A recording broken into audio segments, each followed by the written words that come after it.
क्या Julian Alvarez की वो पेनल्टी वैलिड थी और क्या वो गेम के कॉन्टेक्स्ट को मजीद पेचीदा करती? उसकी बात करेंगे आगे चल के वीडियो में। लेकिन दोस्तों, यूसीएल नॉकआउट्स, डिएगो सिमेओनी और रियल मैड्रिड एक ऐसी रोमांचक लव स्टोरी है जो खत्म होने को दे ही नहीं रही, जिसका भाई फाइनल सीजन आ ही नहीं रहा, जो लास्ट डेकेड से चलता आ रहा है।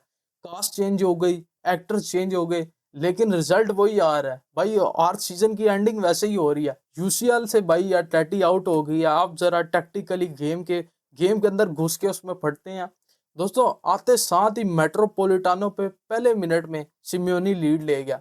सिम्योनी लीड ले गया और भाई अगर वो लीड ना लेता तो मुझे नहीं पता वो किस टाइप का ब्रांड ऑफ फुटबॉल खेलाता। लेकिन उसने लीड लेने के बाद अपना वही हराम बॉल वाला सेटअप इम्प्लीमेंट कर दिया। पहले 10 के 15 मिनट भाई उसने गेम की पेस को बढ़ा के रखा है, गेम की इंटेंसिटी को बढ़ा के रखा है। Ball left to right, right to left लेके आगे भाई किसी ना किसी तरह रियल मैड्रिड के बॉक्स में, रियल मैड्रिड के फाइनल थर्ड में पहुंच के भाई शॉट निकाली ही निकाली है। कोर्तुआ की 2-3 सेव्स आई। कोर्तुआ ने जो पहले मिनट में हगा था, अजाला किया कोर्तुआ ने, उसकी भाई काउंटर किया, जो कहना है कह लो। कोर्तुआ ने उसके बाद जो 4-5 सेव्स की 10-15 मिनट के स्पैन में, वो बढ़िया थी। और भाई अल्वारेज एक ऐसा थ्रेट था कि उसके पांव तक तो बॉल पहुंचती थी और वो इधर से शॉट ले रहा, उधर से शॉट ले रहा। भाई स्पाइडरमैन को, इसे स्पाइडरमैन की जगह इसी मूवी में ले लो भाई। हर जगह से शॉट्स ले रहा। और रियल मैड्रिड को जो काफी थ्रेट था वो जूलियन अल्वारेज के एंड से ही था। और जो रियल मैड्रिड डर रही थी जब उसके पांव पे बॉल आ रही थी, नजर आ रहा था भाई साहब कोर्तुआ की saves I 10-15 minute, intensity I रखी, पेस आई रखी। उसके बाद वो अपने हराम बॉल वाले सेटअप में आ गया और पोजीशन आ गया रियल मैड्रिड की साइड पे, पोजीशन शिफ्ट कर गया। और रियल मैड्रिड ने भी भाई साहब पूरी इंटेंसिटी आई रखी। पूरा मैं कहता हूँ बॉल को मिड में लेके आ रहे थे, बॉल को फाइनल थर्ड में लेके जा रहे थे, लेकिन फिनिशिंग थी क्योंकि भाई नंबर्स गेम सिम्योनी ने इतनी हाई रखी, इतने ज्यादा बंदे रखे थे कि ऑलमोस्ट 3v5, 2v5 इस तरह की सिचुएशन बन रही थी डिएगो सिम्योनी के बॉक्स में। और एक दो चांसेस तो ऐसे आए जिसमें भाई फिनिश करना चाहिए था भाई। जैसे ही वेलवर्दे का क्रॉस आया एक बड़ा जबरदस्त, लूकस वास्कस जब सेकंड हाफ में पिच पे आया एंडिंग डाइंग मिनट्स में, उसके बाद वेलवर्दे के क्रॉस आए, एक दो क्रॉस और आए। इब्राहिम ने बड़ी जबरदस्त बॉल निकाली थी ट्रिपल पास करके, लेकिन वो फिनिश नहीं कर सका। और इस तरह की काफी मोमेंट्स है। लेकिन भाई सिम्योनी जो था 90 मिनट था, उसने अपना जो इम्प्लीमेंट करके रखा था सिस्टम, उसमें वो काफी खुश रहा। हमने जैसे देखा एक्स्ट्रा टाइम के बाद भी वो कैसे सेलिब्रेट कर रहा था। और इवन एक्स्ट्रा टाइम भी काफी इंटेंस रहा, एक्स्ट्रा टाइम में भी आके मेंडी की गलतियां आई। भाई मेंडी तो ऐसा बंदा रहा पूरी पिच पे, जो मैं कह रहा था किसी तरीके भाई ये जाए यहाँ से। मेंडी की मिस्टेक्स आई जो 90 मिनट्स के अंदर, मेंडी ने 3-4 गलतियां की। उसको कवर करने के लिए एसेंसियो ने भाई दिल घोड़ता दिखाया, कितनी जबरदस्त भाई उसने पेस दिखाई। एक बॉल उसने टैकल की जब काउंटर पड़ रहा था, एक दो बॉलें उसने और डिफेंड की भाई अपने बॉक्स के अंदर। यानी राहुल एसेंसियो वो फुल थ्रेट है। रामोस भाई, रैमोस से इसका निक नेम इसे रैमोस दे दो, असेंसियो। उसके बाद आपका राइट बैक पे फेदे वालवर्दे बड़ा जबरदस्त रहा। जब तक लूकस वास्कस नहीं आया उसने पोजीशन को बड़ा अच्छा संभाल के रखा। लूकस वास्कस के आने से ये हुआ कि भाई उन्होंने सारी विड जो थी राइट हैंड साइड पे कर दी थी। सब्स्टिट्यूशन से पहले रियल मैड्रिड जब काउंटर कर रही थी, जब पोजीशन रख रही थी, तो भाई वो लेफ्ट से भी जा रहे थे, राइट से भी जा रहे थे।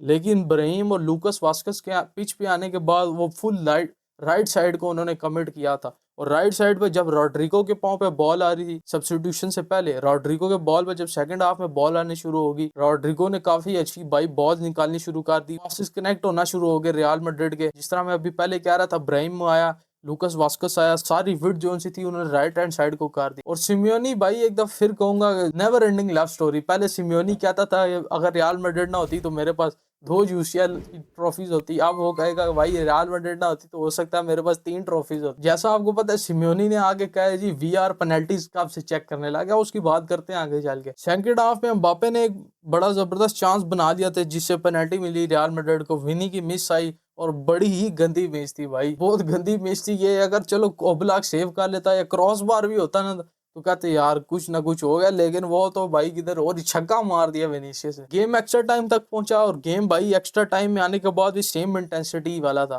क्योंकि कल जो लिवरपूल और पीएसजी का मैच था मैंने देखा भाई बिल्कुल वन साइडेड हो गया था। लिवरपूल बिल्कुल राम बॉल वाले सेटअप में आ गई थी जिस तरह सिम्योनी मिनट 1 से खेला था। और पीएसजी फुल टैक्स निकाल रही थी, left to right, right to left, बीच से लेफ्ट से सजे खब्बे हर तरफ से पीएसजी चढ़ी थी। लेकिन ये मैच था बिल्कुल इंटेंसिटी फुल आई थी, दोनों साइड से अटैक्स आ रहे थे। और अब आते हैं मेन मुद्दे पे, पेनल्टीज भाई। एक 1-1 हुई, फिर 2-1 हुई, यानी रियल मैड्रिड ने 2-1 किया, और जब 2-2 हुई एल्वारेज वाली पेनल्टी भाई, एक ऐसी एंडलेस डिबेट उस पे होगी। जब तक रियल मैड्रिड ये यूसीएल की रेस के अंदर मौजूद है तब तक एल्वारेज की भाई पेनल्टी की बात होगी।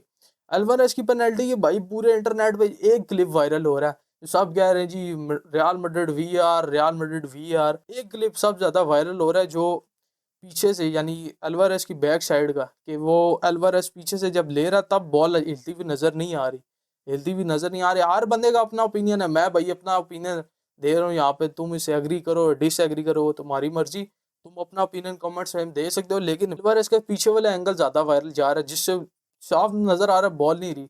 लेकिन जब अल्वारेस का फ्रंट वाला एंगल आता है तो भाई बॉल वहां पे कब, मैं मिली सेंटीमीटर, मिली सेंटीमीटर बॉल हिली। अल्वारेस को, अब ये अल्वारेस जानता है या वो बॉल के अंदर चिप लगी है जिसने वीआर से कनेक्ट किया, वीआर रूम में जाके पता लगा कि भाई बॉल हिली है, उस वो ही बता सकते हैं कि बॉल हिली है नहीं हिली। लेकिन जो पीछे वाले एंगल है वहां से बॉल हिलती हुई नजर नहीं आ रही, लेकिन जो फ्रंट वाला एंगल है उससे बॉल हिली है। अब ये बड़ा एक, मैं कह रहा हूँ ना, एंडलेस डिबेट इस पे होगी। जब जब रियल मैड्रिड का यूसीएल टाइटल रेस में है जब तक, तब तब ये अल्वारेस की पेनल्टी आएगी। सिमियोनी भाई चीख चीख के सिमियोनी कहेगा जी अब मैं लूट लिया, मुझे ये कर दिया वो कर दिया। लेकिन भाई साहब ये कह लो बड़ा सेंसिटिव था, जो कह लो था। I am not here to make new rules, और जो भी कह लो, मैं इधर नए कानून नहीं बनाने आया, मैं जो कानून बताऊंगा उस पर अमल नहीं होने लगा। लेकिन भाई यहाँ पे कुछ तो होना चाहिए था। अगर पाँव लगा है तो एल्वारेस को आगे बताना चाहिए था, प्रेस कॉन्फ्रेंस पे आगे क्लियर करना चाहिए था। एल्वारेस की तरफ से भी कोई स्टेटमेंट नहीं आई। सबको पता है बॉल के अंदर चिप है, ऑफ साइड लाइन किस तरह खींची जाती है, वो उसी चिप की मदद से लाइन खींची जाती है। तो चिप को पता लग गया कि बॉल हिली है, या अल्वारेस को पता है बॉल हिली है, उसके अलावा तो और कुछ मान ही नहीं सकता। खैर वो पेनल्टी नहीं मानी गई, इसके ऊपर जितनी बहस की जाए की जा सकती है। इस वीडियो को अगर घंटा भी खींच ले मैं, तब भी इस पर बहस हो सकती है कि थी या नहीं थी। बहरहाल जो भी था सेंसिटिव था, जो मर्जी कह लो। मेरे हिसाब से अगर बॉल लगी है, अगर पाँव लगा है तो नहीं देनी चाहिए, क्योंकि भाई रूल इज रूल, दोनों टीमों का रूल तो रूल था। या अगर चिप ने डिटेक्ट किया कि उसका पाँव लगा तो भाई कोई रेफरिंग, कोई यूएफए को आके भाई बताना चाहिए, क्योंकि इतना बड़ा मैच था, इतना इंटेंस मैच, इतना इंपॉर्टेंट मैच के दो बड़ी टीमें। और भाई जिस तरह वो एटलेटिको मैड्रिड के फैंस भाई साहब, जिन्होंने वो पूरा रेड कर दिया था एटमॉस्फेयर स्टेडियम के बाहर, आगे पीछे हर तरह। और अगर ये जीत जाते तो भाई क्या करते। खैर पेनल्टीज पे रियल मैड्रिड जीत की, रूडिगर की फाइनल पेनल्टी आई। रियल मैड्रिड अक्सर भाई इस तरह सेलिब्रेट नहीं करती। पिछले डॉर्टमुंड वाला आप चैंपियंस लीग का फाइनल देख लो जाके, जब वो जीते थे तब भी इतनी खतरनाक, इतनी हैवी सेलिब्रेशन नहीं थी जितनी एटलेटिको के खिलाफ कल रात के मैच में थी। और भाई जब रियल मैड्रिड ऐसी सेलिब्रेशन करे तो समझ लो भाई सामने वाली टीम को सही पेला गया, सही रगड़ा दिया। सारी टीम भाग रही है रूडिगर के पीछे, रूडिगर आगे आगे, टीम पीछे पीछे, पकड़म पकड़ाई चाह रहा। तो बस दोस्तों ये था real Madrid Atletico Madrid UCL round of 16 का मैच।